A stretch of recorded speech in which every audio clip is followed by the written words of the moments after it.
आप सभी सुन रहे हैं नितेश पाठक इंटरटेनमेंट की प्रस्तुति।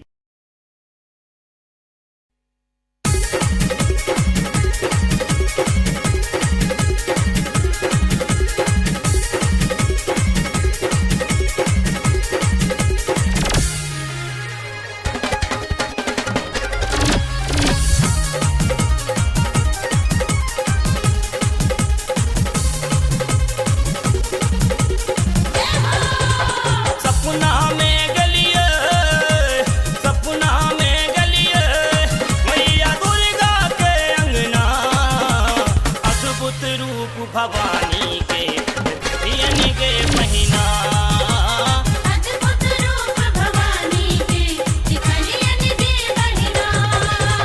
सपना में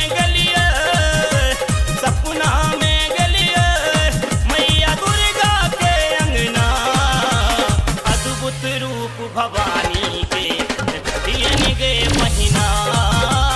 अद्भुत रूप भवानी के दिखलियन के महीना।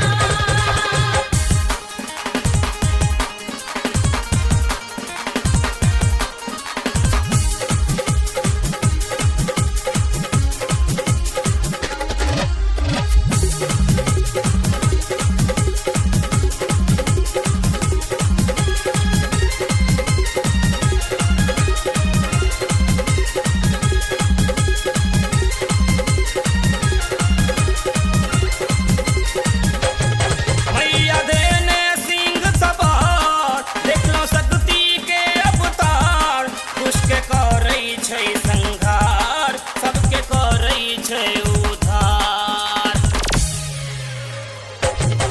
मैया देने सिंह सवार देखलो शक्ति के अवतार। दुष्ट के करई छै संहार सबके करई छै उद्धार।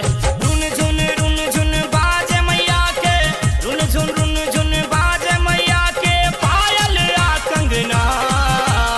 अद्भुत रूप भवानी के दियन के महीना। अद्भुत रूप भवानी के दिखलियन के महीना।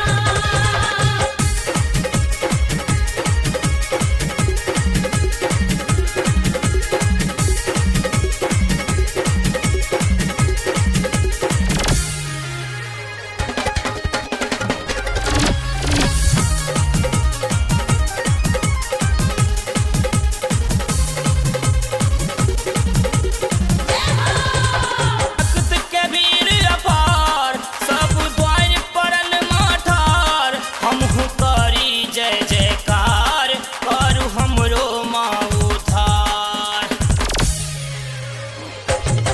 देख लो भक्त के वीर अपार सब द्वार परल माठार। हमहु करी जय जयकार करू हमरो माँ उद्धार। चुनरी अचरी सब चढ़ावे चुनरी अचरी सब चढ़ावे और चढ़ावे कंगना। अद्भुत रूप भवानी के दियन के महीना। अद्भुत रूप भवानी के दिखलियन के महीना।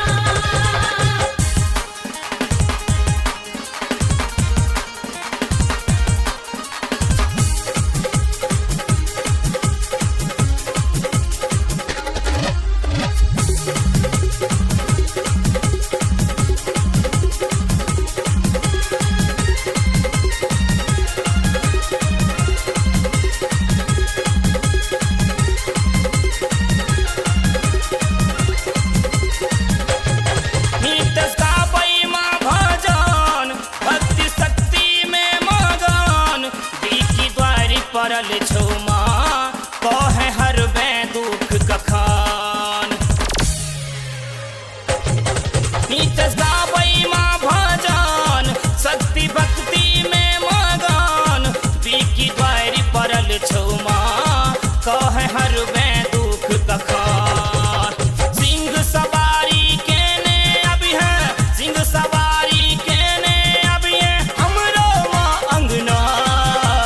अद्भुत रूप भवानी के दियन के महीना। अद्भुत रूप भवानी के दिखलियन के